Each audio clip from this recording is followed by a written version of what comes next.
IPL 2023 को जब भविष्य में याद किया जाएगा तो इसे दो तरह से याद किया जाएगा। एक, जो कम पैसे में खिलाड़ी आए थे उन्होंने भर भर की परफॉर्मेंस दी, जिसमें नाम था रिंकू सिंह का, प्रभसिमरन का, मोहित शर्मा, ईशांत शर्मा, संदीप शर्मा, और ये एंडलेस लिस्ट है, निहाल वडेरा, जिसमें आप खिलाड़ियों का नाम ले लीजिए और कम पैसों में खरीद कर उन्होंने तबाही मचा दी, चाहे वो हिंदुस्तान के हो या अफगानिस्तान से आए नूर अहमद और तमाम बाकी खिलाड़ी हो। लेकिन इस आईपीएल को एक और वजह से याद किया जाएगा और वो वजह है महंगे खिलाड़ियों का बहुत ही खराब प्रदर्शन करना।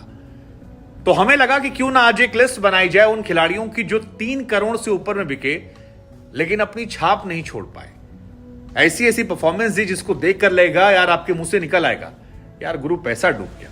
मतलब इन पर पैसा लगाना मतलब एक्चुअली पैसा डुबाना था, इसकी जगह तो किसी नए में इन्वेस्ट कर लिए होते। 10 खिलाड़ी पैसा डुबोने वाले। तो सबसे ज्यादा पैसा जिस खिलाड़ी ने बर्बाद किया है उनका नाम है बेन स्ट्रोक। हाँ, सीएसके के ओनर्स के मुंह से भी यही निकल रहा होगा, बेन स्ट्रोक। पैसा बर्बाद हो गया, सारा बर्बाद हो गया। 16.25 करोड़ रुपए में सीएसके ने जब इस खिलाड़ी को खरीदा था तो उसके पीछे 2 फैक्टर था। एक फैक्टर था कि यार ये कप्तान बन सकता है भविष्य में चेन्नई सुपर किंग का, महेंद्र सिंह धोनी का रिप्लेसमेंट बन सकते हैं बेन स्ट्रोक, और इस बात को दिमाग में चेन्नई रख रही थी क्योंकि ये वर्ल्ड कप की टीम का हिस्सा थे जिसने शानदार किया था। दूसरा जो नाम निकल कर आया था वो था उनका ऑलराउंड प्रदर्शन, कि यार जबरदस्त ऑलराउंडर है, वर्ल्ड कप के फाइनल मैच में अच्छी जिम्मेदारी निभाई थी, टिककर बल्लेबाजी की थी, गेंदबाजी कर लेते हैं और टेस्ट टीम में काफी एग्रेसिव कैप्टन के तौर पर हैं। लेकिन क्या मिला? केवल 2 मैच बाबू ने खेले बेन स्ट्रोक जी ने, और 2 मैच में इनको विकेट मिले थे 6, 7, 5, 4, 3, 2, 1 अंडा। एक भी विकेट नहीं निकाल पाए बेन स्ट्रोक। उसके बाद बल्लेबाजी में लगा कि कुछ कमाल दिखाएंगे। बल्लेबाजी में इन्होंने बनाए 15 रन 2 मैच में, जिसमें इनका सर्वाधिक स्कोर जो था वो था 8 रन 7 बॉल पे, और एक और मैच में 7 रन बनाए थे इन्होंने। और इस वजह से टीम जो है वो मुश्किल में आ गई। बाद में इनकी तबियत खराब हो गई, चोटिल हो गए। चोट के बाद रिकवरी हुई जब, तो चेन्नई को लगा नहीं खिलाना चाहिए, और अब क्वालिफायर राउंड में भी नहीं खेलेंगे। अगर धोनी की टीम क्वालिफाई भी होती है तो भी अपना बोरिया बिस्तरा पैक करके निकल जाएंगे। 16.25 करोड़। अगला नाम जो है वो 3 गेंदबाजों का जिन्होंने दबा के पैसा बर्बाद किया। पहला नाम है रबाडा का। 9.5 करोड़ में रबाडा बिक कर आए थे और विकेट के नाम पर कूड़ा हो गया। शुरुआत में अफ्रीका के लिए खेल रहे थे, उसके बाद जब खेलने पंजाब के लिए आए कहीं नहीं रन बना पा रहे, विकेट नहीं निकाल पा रहे, और छोटे छोटे बच्चे जो हैं उनको कूट रहे हैं। 2020 में आईपीएल में छाए हुए थे, तकरीबन 30 विकेट निकाल लिए थे, लेकिन इस सीजन वो विकेट को भी तरस रहे हैं, पिटाई भी हो रही है। दिल्ली के खिलाफ भी 3 ओवर में 36 रन पिट गए थे, वो जो लास्ट मैच था, और उसमें भी 1 विकेट नहीं मिला। और पंजाब अगर इस बुरी स्थिति में है तो उसमें रबाडा का भी बड़ा योगदान है। दूसरा नाम है जोफ्रा आर्चर का। 8 करोड़ में बिके थे, 5 मैच खिलाए गए, केवल 2 विकेट उनके नाम पर आए। 1 मैच खेलते थे, 3 मैच रेस्ट करते थे, फिर 1 मैच खेलते थे। मुंबई 2 साल से उनको ढो रही है, लेकिन 2 साल में उन्होंने मुंबई के लिए कोई ऐसा काम नहीं किया जो मुंबई को कम से कम इज्जत बचाने के लिए काफी हो। और ये भी उन खिलाड़ियों में है जिन्होंने दबा के पैसा लिया फिर बर्बाद कर दिया। और अगला नाम जो है वो माकवुड का है। माकवुड हालांकि 4 मैचेस ही खेले, 11 विकेट भी निकाले। शुरुआत बहुत अच्छी हुई थी, लेकिन बाद में वो भी बाहर हो गए। और ये 3 गेंदबाज जो हैं 3 अलग अलग टीमों के लिए पैसे की बर्बादी की वजह बने। इनकी जगह अगर कहीं छोटा छोटा इन्वेस्टमेंट किया गया होता तो शायद ज्यादा बेहतर होता, या जैसे हैदराबाद और केकेआर ने गेंदबाजों की फौज लगा रखी है, वहां खिला नहीं रहे हैं, शायद वहां उनका भला हो जाता अगर उन गेंदबाजों को आप ले आते। तो मेरे हिसाब से इंडियन बॉलर्स में इन्वेस्ट करना ज्यादा ईजी है ये 9 करोड़ 8 करोड़ 7 करोड़ के मुकाबले। अगला नाम जो है वो है हैरी ब्रूक का। हैरी ब्रूक वो सेंसेशन जिनके बारे में बड़ी चर्चाएं चल रही थी कि यार ये खिलाड़ी जबरदस्त है, ये खिलाड़ी अलग लेवल का खिलाड़ी है, लेकिन हैरी ब्रूक ने भी सीजन में कुछ खास नहीं किया। 9 मैचेस उन्हें मौके तो दिए गए, ये सोचा गया कि यार इतना पैसा इन्वेस्ट किया, दुनिया इतनी तारीफ कर रही है, हर आदमी कसीदे पढ़ रहा है, लेकिन 9 मैच में 163 रन बना पाए, जिसमें से 1 मैच में शतक था उनका, और उसके अलावा हर मैच में वो सुपर डुपर फ्लॉप रहे। 8 मैच में 63 रन के उन्होंने बनाए, बाकी। और स्ट्राइक रेट जो था वो भी ऐसा नहीं बहुत कमाल का था, स्ट्राइक रेट भी उनका सिर्फ 120 के आसपास का था। शुरुआत में स्पिनर से संघर्ष किया, बाद में तेज गेंदबाजों के सामने संघर्ष किया, कुछ भी उनके लिए सही नहीं चला था। 1 मैच में शतक मारा था, इंडियन फैंस के खिलाफ लंबा चौड़ा स्टेटमेंट दिया, और उसके बाद से उन्हें डगआउट में बिठा दिया गया, और अब वो डगआउट में ही शोभा बढ़ा रहे हैं। काफी ज्यादा ये हैरान करने वाला था, क्योंकि इससे पहले हैरी ब्रूक चाहे पीएसएल में खेले हों या इंटरनेशनल क्रिकेट में टेस्ट मैचेस में, वो अपना कहर बरपा कर आए थे। ऐसे में हाई एक्सपेक्टेशन से इतना डाउन होना शॉक। अगले खिलाड़ी जिसने सबसे ज्यादा पैसा बर्बाद किया वो है न्यूजीलैंड के तेज गेंदबाज लॉकी फर्ग्यूसन को 2022 में हम सब ने गुजरात के लिए खेलते हुए देखा था, जहां पर ठीक ठाक परफॉर्मेंस इन्होंने की थी। लेकिन कोलकाता को लगा कि यार इस साल, क्योंकि अभी उनकी जो स्टार गेंदबाज है पैट कमिंस वो नहीं है, तो इनको खरीद लेते हैं, और गुजरात से इन्होंने ट्रेड कर लिया। अब इस ट्रेड करने में उम्मीद थी कि फर्ग्यूसन आएंगे, तबाही मचा देंगे, आग लगा देंगे। 10 करोड़ रुपए भारी भरकम कीमत देकर खरीदी गई, लेकिन 10 करोड़ वाले गेंदबाज को 10 मैच भी नहीं खिलाया कोलकाता ने इन्हें खिलाया सिर्फ 3 मैच। वो भी 3 मैच में इन्होंने 10 विकेट नहीं लिए, 1 विकेट लिया। 3 मैच में सिर्फ 1 विकेट लॉकी फर्ग्यूसन के पास था, और उसमें भी जो इनकी इकॉनमी थी वो 12 की थी। अब इस स्तर का प्रदर्शन जो है वो काफी ज्यादा शर्मसार करने वाला था। हालांकि कोलकाता ने अपने प्लेयर्स को बड़ा रोटेट किया है, मतलब डेविड वीजे को खिला दिया, टिम साउदी खिलाया। टिम साउदी और फर्ग्यूसन हर सीरीज में अच्छा करते थे, अलग अलग टीमों के लिए अच्छा किया था, लेकिन यहां पर इन दोनों की परफॉर्मेंस खराब रही। अब इसमें केकेआर मैनेजमेंट का रोल है, इनका रोल है, या ज्यादा मौके ना मिलना रोल है, जो भी है, लेकिन 10 लाख रुपए इस खिलाड़ी को मिल चुके हैं। केकेआर बाहर लगभग हो चुकी है, और बाबू अपने 10 करोड़ लेके चले जाएंगे।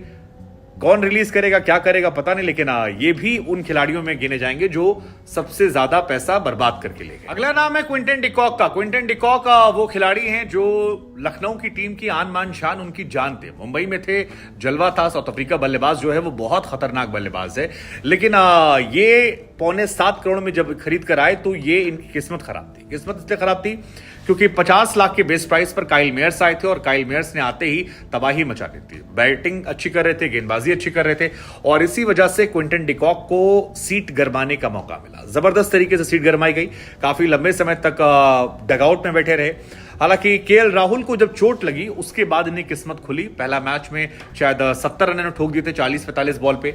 3 मैचों में 115 रन बनाए हैं, स्ट्राइक रेट ठीक ठाक का है, लेकिन 7 करोड़ का खिलाड़ी और इतना बड़े नाम वाला खिलाड़ी, अगर इसे आप डगआउट में बिठाते हैं तो इसे भी पैसों की बर्बादी में गिना जाएगा, और क्विंटन डिकॉक भी काफी पैसा लेकर कुछ नहीं कर पाया। अगला नाम जिस खिलाड़ी का है वो है ऑस्ट्रेलिया के तेज गेंदबाज हेजलवुड। तकरीबन 7 करोड़ रुपए में इन्हें खरीद कर लाया गया था। 7 करोड़ रुपए के गेंदबाज जो हैं वो केवल 3 मैच खेलने पाते हैं। विराट कोहली की टीम जो है वो क्वालिफायर्स के लिए स्ट्रगल कर रही है, और 3 मैच में ये निकालते हैं 3 विकेट, जिसमें एक मैच में तो अच्छी गेंदबाजी थी, 2 विकेट निकालकर। जो गेंदबाजी में इकॉनमी है वो 8 की है, लेकिन उतनी ज्यादा छाप हेजलवुड ने भी नहीं छोड़ी, और यही वजह है कि राजस्थान के खिलाफ मैच में इन्हें बाहर बैठा दिया गया था। ये बाहर बैठे। बहुत मुश्किल है कि अब यहां से भी खेलें, क्योंकि पार्नेल जो है वो अच्छा गेंदबाजी कर रहे थे, और हेजलवुड भी उन खिलाड़ियों में रहेंगे जो बहुत ज्यादा पैसे लेकर डकार गए, लेकिन परफॉर्मेंस उनकी टीम ने नहीं ली। अब शुरुआत में ये चोटिल थे, इस वजह से नहीं खिलाए गए। मिड में 3 मैच खिलाए गए, उसके बाद जगह नहीं बनी, तो ये भी पैसा काफी ज्यादा बर्बाद कर चुके हैं। अगला नाम जो है वो सबसे शॉकिंग मेरे लिए। शॉकिंग इस लिहाज से है क्योंकि शिवम मावी को 6 करोड़ रुपए में गुजरात ने खरीदा था। शिवम मावी 140 से 150 किलोमीटर तक की गति से गेंदबाजी कर लेते हैं, अच्छी गेंदबाजी करते हैं, विकेट निकालते हैं।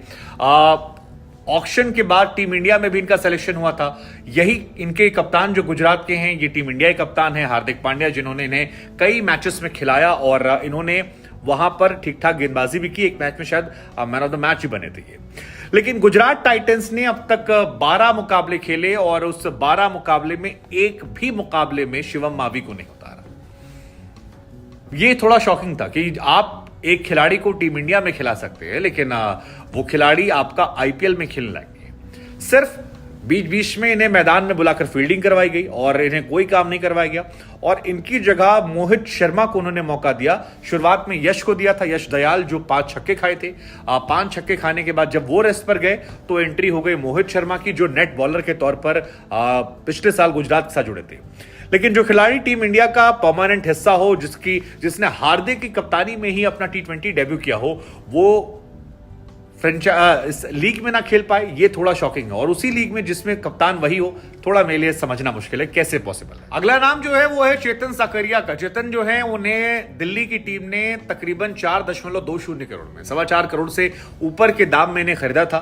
चेतन भी उन खिलाड़ियों में हैं जो टीम इंडिया के दरवाजे तक दस्तक दे चुके हैं, लौटे थे, दोनों तरफ से स्विंग कराते हैं, अच्छी गेंदबाजी करते हैं।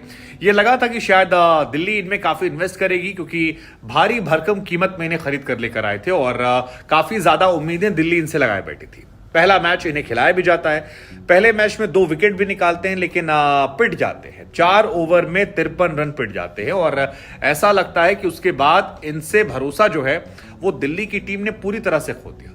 दिल्ली की टीम यूं तो लास्ट पर है लेकिन गेंदबाजी में उन्होंने एक्सपेरिमेंट बहुत सारे किए, जिसमें कभी खलील अहमद को, कभी मुकेश कुमार को, कभी ईशांत शर्मा को मौका दिया, लेकिन चेतन को 4-4.25 करोड़ में खरीदने के बावजूद एक मैच में मौका नहीं दिया।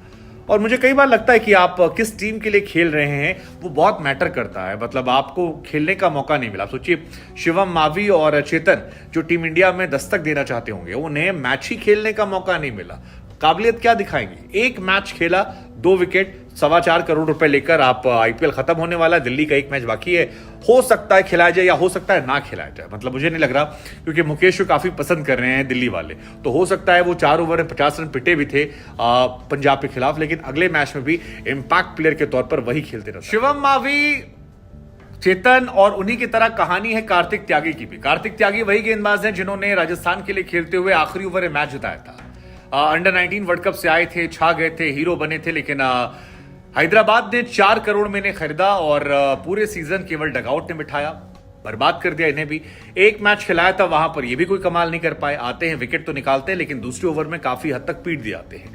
2 ओवर में 30 रन देते हैं और उसके बाद इन्हें खेलने का मौका नहीं मिलता। कीमत 4 करोड़ थी, लेकिन 4 करोड़ खिलाड़ी को अगर आप 4 मैच नहीं खिला रहे हैं तो फिर ये सोचने वाली बात है कि क्या ये उसके टैलेंट के साथ न्याय है या फिर उसके टैलेंट के साथ आप नाइंसाफी कर रहे हैं। हालांकि हैदराबाद के मैनेजमेंट पर उमरान मलिक को लेकर भी आरोप लग रहे हैं कि यार आपने भी 5-6 मैच खिलाने के बाद सही से नहीं खिलाया, लेकिन कार्तिक त्यागी को सिर्फ एक मैच खिलाया था। और अगर आपको 4-4.5 करोड़ आप इन्वेस्ट कर रहे हैं और आप उसे काम भर के मौके नहीं दे पा रहे, 4 मैचेस नहीं दे पा रहे, तो फिर मैनेजमेंट के लिए सोचने वाली बात भी होनी चाहिए कि यार खिलाया क्यों। और कुछ और जाते थे नाम बता दे रहे हैं। साई किशोर को नहीं खिलाया गया, 3 करोड़ में लाया गया था। ब्रेविस को मुंबई लेकर आई थी, एक मैच नहीं खिलाया, वो भी 2.80 करोड़ में आए थे। आदिल रशीद बर्बाद हो गए बैठे बैठे। मैथ्यू वेड उनको लाया गया था, इनको भी नहीं खिलाया गया। तो ऐसे बहुतेरे खिलाड़ी हैं जिनको काफी ज्यादा कीमत दी गई थी। रोमैन पावेल जो हैं उन्हें भी दिल्ली लाई थी भारी भरकम कीमत देकर, नहीं खिलाया गया।